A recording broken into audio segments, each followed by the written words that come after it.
Minister David New, Your Royal Highness Sultan Nazrun Shah, distinguished guests, ladies and gentlemen. Let me start with a basic proposition. For a multicultural society to remain cohesive in today's world, it requires more than the coexistence of different races, religions, and cultures. It requires more than tolerance or a live and let live attitude of mind, or even the celebration of diversity, the fact of diversity within one nation. It requires more than that. Cohesive societies can only be sustained, and their diversity remain a strength if people have shared hopes and a shared purpose and sense of shared endeavor. If their lives are interwoven, starting from kids growing up together, if they develop respect for each other, not merely the respect for differences, but respect for the contributions that they each bring to the table. In other words, if there's respect for the dignity of every individual and every group. History has shown us that these attributes do not come by chance, and where they have arrived, they can also fade. We have to develop these attributes through the active weaving of multiculturalism. Active weaving by government, civil society, educationists, religious and community leaders, and of course, parents and citizens at large. As we look around the world, we see multiculturalism in retreat and social cohesion weakening in too many societies.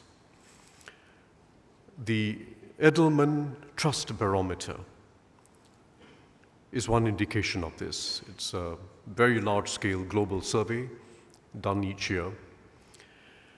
And it found that more than half of all respondents globally felt that their societies were now more divided than at any time in living memory. More than half now felt they lived in more divided societies than they could ever remember. And only 20% of respondents said they would live near someone who had different views from them. So just think about that. Just think about that. These facts reflect a mix of factors besides a waning enthusiasm for multiculturalism. They also reflect political polarization, which is advancing on the world with the weakening of the moderate middle ground and the rise of the extremes, particularly the rise of parties of the radical right, parties which preach overtly or sometimes subtly exclusion of other cultures, other races, other nationalities.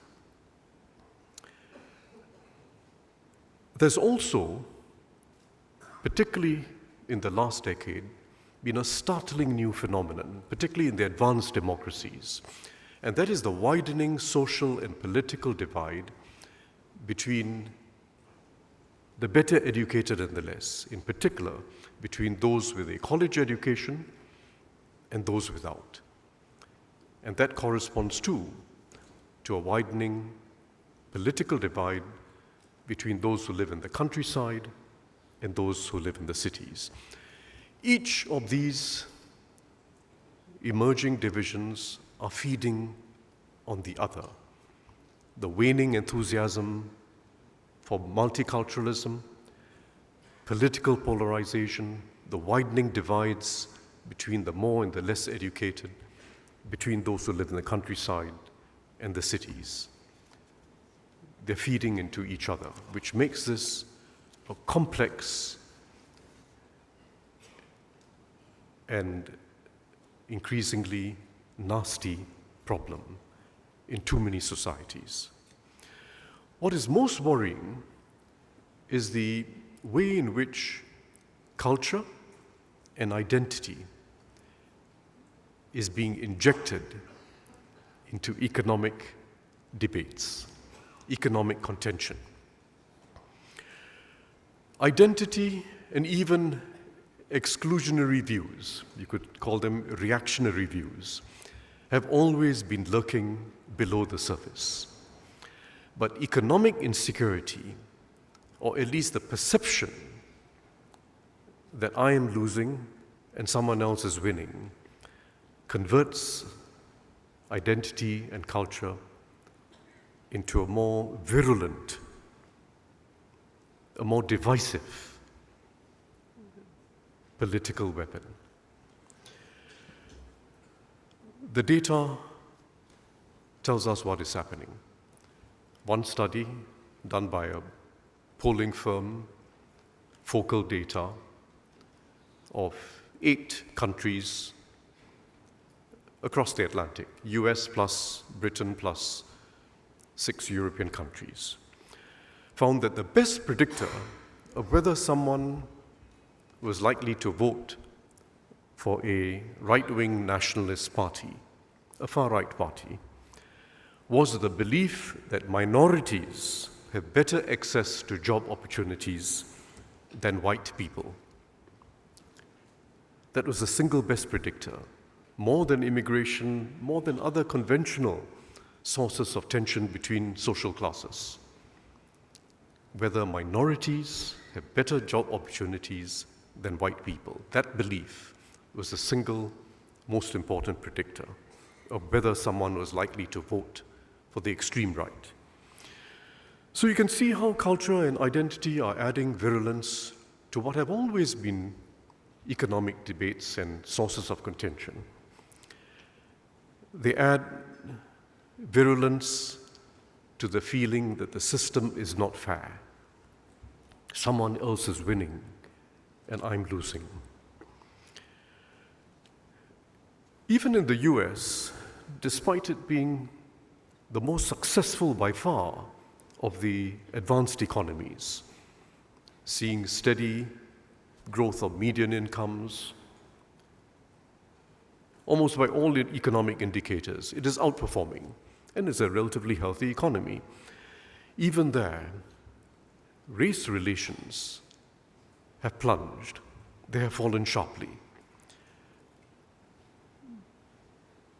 More than half of all Americans believe that relations between blacks and whites are now not good. In the developing world too, culture and religion has now become a more divisive force, or has a more overt presence in politics and the media.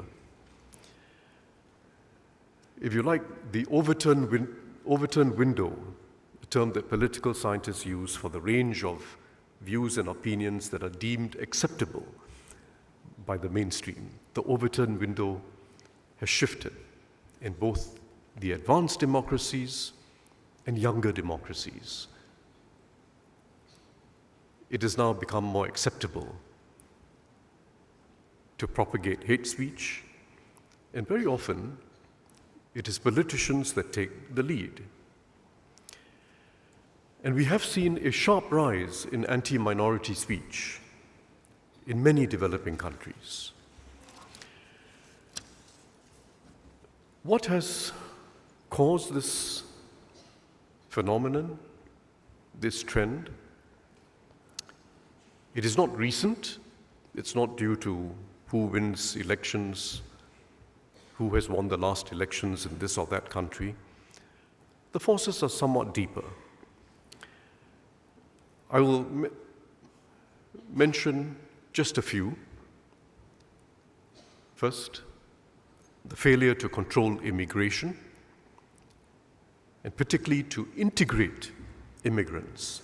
And this has been most pronounced, a problem most pronounced in Europe, where you have large and sudden waves of immigration and you fail to integrate people in terms of where they live, whether they live in mixed towns or live in concentrated suburbs or even towns with a very heavy concentration of immigrants, makes a difference. Whether they're integrated in the workforce and seen to be contributing actively to society makes a difference. Failure to integrate immigrants leads to both under-assimilated immigrants themselves and the white working class within these societies to lose faith in the system. So that's one factor. A second factor has been the polarizing effects of a fragmented media landscape and the rise of the social media.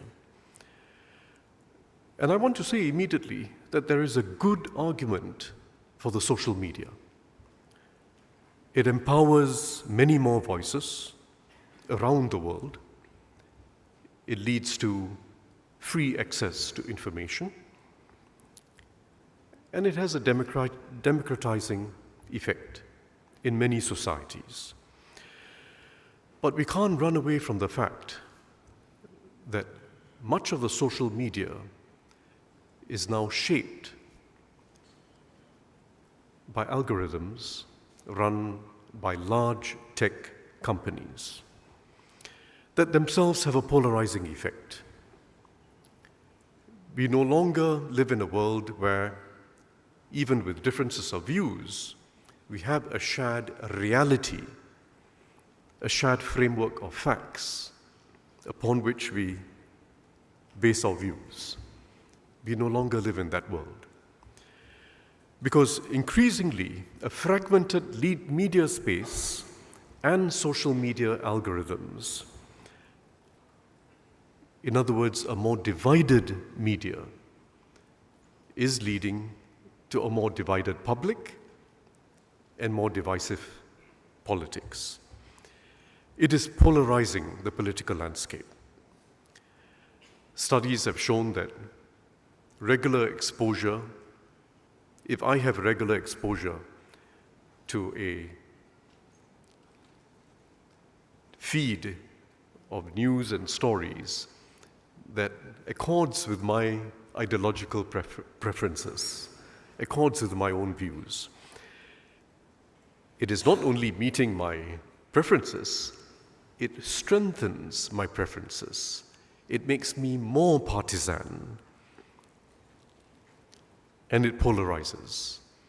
In other words, it's not just like other consumer goods where you're meeting people's preferences. Fine, people have different preferences. Here it is shaping and accentuating partisanship, and it is a polarizing force. And the advertising-based social media business model, which is dominant, also has an incentive to maximize attention. And it is well known that to maximize attention, you propagate negative messages. This too is well known. And this too is polarizing. And as if all this is not enough, wait for what is coming. Rapid advances in AI are about to set into motion further changes. AI-driven search interfaces and chatbots, may very well create a flood of synthetic media of dubious provenance. It's not yet prevalent, but it's coming. So that's the second factor, and I'll come back to that briefly later.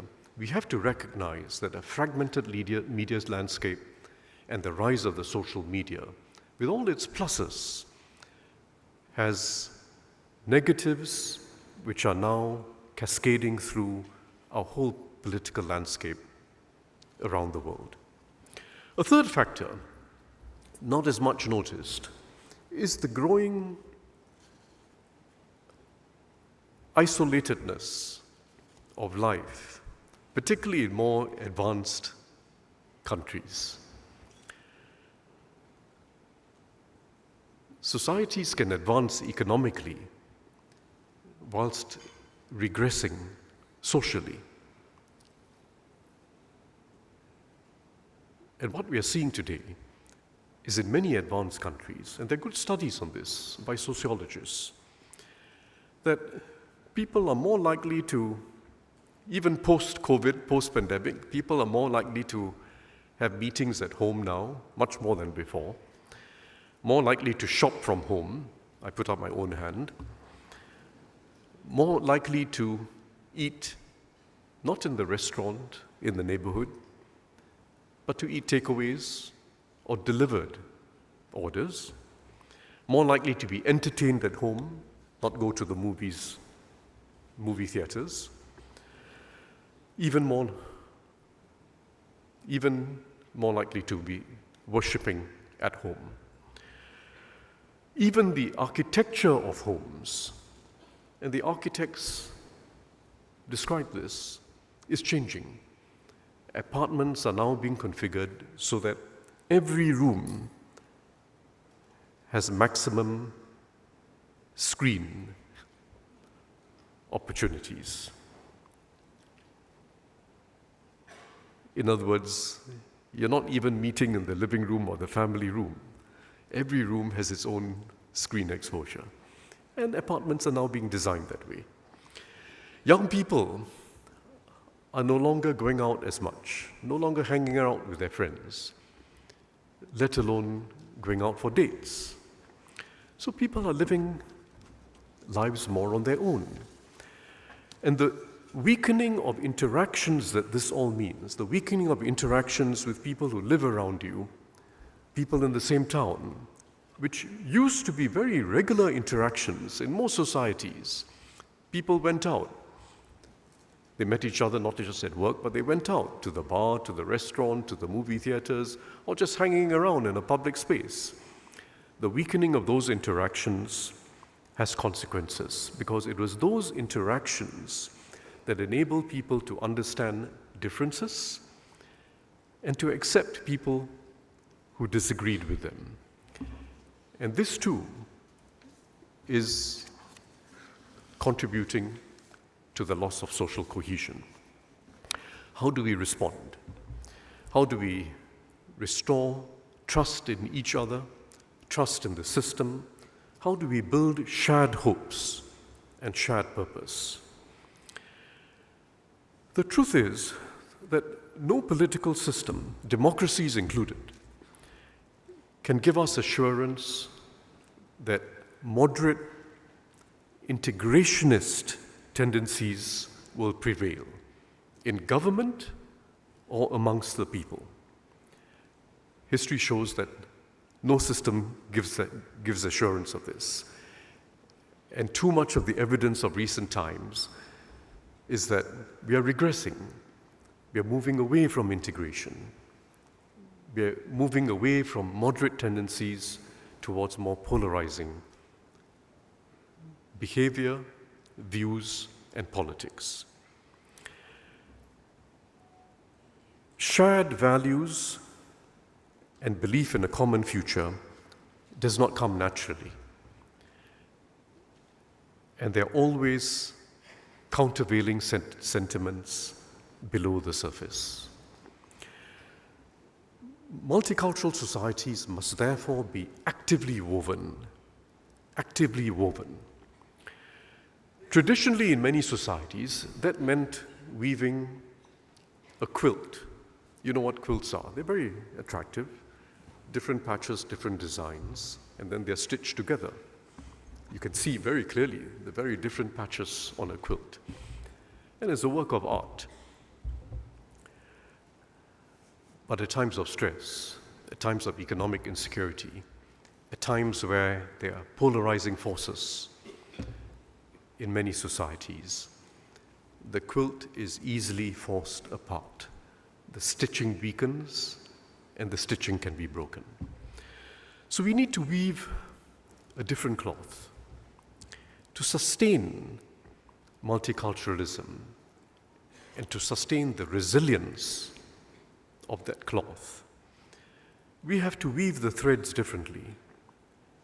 Weave threads of different colors, even different textures, into a single tapestry. Involve many artisans in making a single piece of batik, as it has been done, and create a larger motif of a nation with many strands and many histories, but a nation at one with itself. That is the fabric of society that we have to weave. It requires, above all, building opportunities for interaction, that interweaving of lives. And it requires putting in place sensible guardrails to prevent extremism and to keep people not too far from the moderate middle, even if they have differences of views. Education is still fundamental. That's where we must start. It is the most powerful tool we have for integrating people. Bring children of all backgrounds together, particularly in public school systems, regardless of ethnicity and social class. And bring them together not just for classroom time, but keep them in school after classroom time. The whole range of activities, dance, music, doing their own hip-hop, sports. And equally important as the social mixing of children through an education system has to be the effectiveness of education in uplifting people of all background. Without evidence of people getting ahead on their merits, with the necessary support from the government and from the community for those who start from behind, without that evidence that people with the necessary support when they're disadvantaged can get ahead on their merits, it will be very difficult to sustain a sense of togetherness. In other words, education systems must be effective in uplifting every individual and every group. And I must say that's what we put great effort into in Singapore. Second important space for creative public policy is urban design. Urban design, especially to prevent enclaves, ethnically or even socially defined enclaves. Singapore's integrated housing estates are well known. They are unique in their scale. The fact that more than 75% of the population lives in integrated housing estates. Mix of ethnicities in every block, every precinct, and the whole estate, and a mix of people from different income groups, different economic vocations, all the way from the poorest to the upper middle income group. Importantly, it's not just about housing. It's about the facilities for recreation, for learning, for interaction, for morning, qigong. I didn't do it very well, I know, but a whole set of activities that just bring people together. Common spaces in every neighborhood where you can develop your skills in a futsal court or watch together, or try out a new dance together. It's not just housing, it's an estate of social life. Denmark is another very interesting example. They, like many European societies, found that it was not an advantage for social resilience to have neighborhoods with large concentrations of minorities, immigrants essentially. And they are now seeking to achieve integrated housing by redeveloping whole neighborhoods, replacing what they call ghettos, and at the same time providing extra support for immigrants, starting from preschool, so they can learn the language early, get used to local mores. I do want to mention a point which I just mentioned in the context of Singapore's housing estates. Whatever the configuration of housing estates, because not everyone can replicate what Singapore did starting from scratch, because we started from scratch, from urban slums and very poor housing conditions. But for societies which have a legacy already of segregated neighborhoods, it is still important to provide public spaces. It is still important. And it's particularly important for poor or disadvantaged teenagers to have those spaces. The athletic fields, the sports courts, public swimming pools, libraries with beautiful spaces for people to just hang out. Public spaces play a critical role, and most so for disadvantaged youth. Third issue, which I mentioned earlier, media fragmentation and the almost intractable problem of social media algorithms. And I'll have to say that this is the most complex of the problems. We are nowhere near international agreement on regulation of the social media platforms. We are making advances. There's extensive discussion taking place between the EU, many of us in the region, including Singapore and some other countries. But this is a problem that we are still very far from being able to solve. It requires bold thinking and not leaving it to the marketplace. And that means both government and civil society has to actively work together with media companies, including the tech companies, to provide a safer and more sustainable landscape for democracy. It is not today sustainable. The European Union's new Digital Services Act is a good example. They've taken the lead in several respects.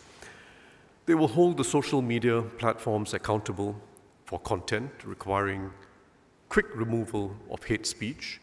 We do the same in Singapore, Australia, a few other countries are doing it as well. They're also going further to address the algorithmic risks, which pose systemic risk. They require the larger platforms to dial back on algorithmic amplification of disinformation. It's difficult, it's tricky. A lot of the onus is on the platforms themselves, but the laws are in place. The laws are in place to mitigate systemic risk. It's a start. And some may say this is over-regulation and so on. It is more regulation than we are used to, but far better to have a regulated media landscape and have some sacrifice to the freedom of the market than to have a society gradually unravel. There'll be no easy step off from this race between the leading tech companies and the platforms that they run. They have an incentive. They have an incentive for algorithms to keep people within their own platforms. And as I mentioned, they have the incentive to maximize attention through negative news. So this is an algorithmic treadmill, and there's no easy stepping off. It can only be addressed through regulation set by the public sector, but with significant civil society involvement. And in fact, in the case of the European Union's Digital Services Act, civil society was very actively involved in working with public sector officials in formulating the plans and with extensive interaction with the private companies themselves. The established news media will also have to respond to the challenge. If established news brands can show that they have a brand of journalism that's built on accuracy, fairness, and transparency, if they can show that they're reporting the world as it is and separating news from opinion, and if they can show that when they publish opinion, they're providing different perspectives for people to appreciate without it becoming a shouting match, that will restore trust and the value of their brands. I don't hold out the Singapore media to be a model for the world, but I must say that we have fortunately been able to retain our mainstream media as by far the largest source of news for citizens, by the choice of citizens, because they have access to a plethora of alternatives, but they still rely on the mainstream media as their major source of news. And that must be maintained. People must have that shared reality and that common framework of facts. And if there are social media platforms that abide by the same norms, and some of them do, in fact, that too will be providing a service. That too will be providing a service that helps us maintain a society that is together. Fourth, we have to develop a culture of respect and solidarity that comes from actions in everyday life. There are many examples, but it requires everyone to pitch in. It's not just a job for governments, politicians and governments. It requires civil society, educators, as I mentioned earlier, the religious and community leaders, and individuals too have agency. Everyday deeds and actions matter because when they're done frequently enough and people can see that they are done, they cascade. And when they cascade, they create norms, they create a culture. Here in our region, we have examples. Sultan Nazrin Shah spoke powerfully about the role we all play in building that interfaith solidarity on the ground. I believe this was about a year ago at the opening of the third session of the Perak State Legislative Assembly. And Sultan Nazrin Shah commended the spontaneous actions. He gave an example. He commended the spontaneous actions of the leaders of the Al-Falah Mosque in Subang Jaya and the Sri Maha Kaliamman Temple, who together came to the aid of the victims of a gas pipeline fire in Putra Heights. You might have read about that major incident, lots of victims. And they came together to support the victims, both places of worship providing shelter and support for them, and the temple, in fact, opening its grounds for the Muslims to pray. Indonesia's cross-cultural religious literacy program, run by Le Mena Institute, is training 9,000 teachers to help children learn about the country's diverse faiths, dispel old stereotypes, and in a quiet and patient way, instill respect for each other. I'm pleased that Le Mena is with us at this conference, and they will be sharing their experience. In a world of conflict and ethnic suppression, in a world that is bleak as it is, there are still signs of common humanity. Besides Muslims, a growing number of Jews and other non-Muslims in the US, in Europe, and elsewhere are calling for an end to the killing and destruction in Gaza and for a path to statehood for the Palestinians and for a solution that assures both Israel and Palestine of safety. Rabbis and imams and their followers have joined hands to convene prayers and dialogues for peace. And faith in diversity, despite all the attacks on it, still remains alive in most societies. Even in the US, despite all the noisy divisions, a poll last year by Marist, a very reputable polling agency, a Marist poll, found that over 80% of Americans felt that a diversity of races, ethnicities, and religions made their country stronger. But let me come back down to respect. A community of respect is what we must aim to build in each of our societies. It goes to the heart of social cohesion and goes to the heart of multiculturalism. It is a source of unity, that is obvious, but it's more than a source of unity. It is also a source of mutual upliftment. We uplift people not just by putting more financial resources in play and not just by opening up more opportunities. Those are both important. We have to be willing to allocate resources to help those who have less, those who are disadvantaged, and we've got to be able to open up opportunities for all. We need both, but we also need something more.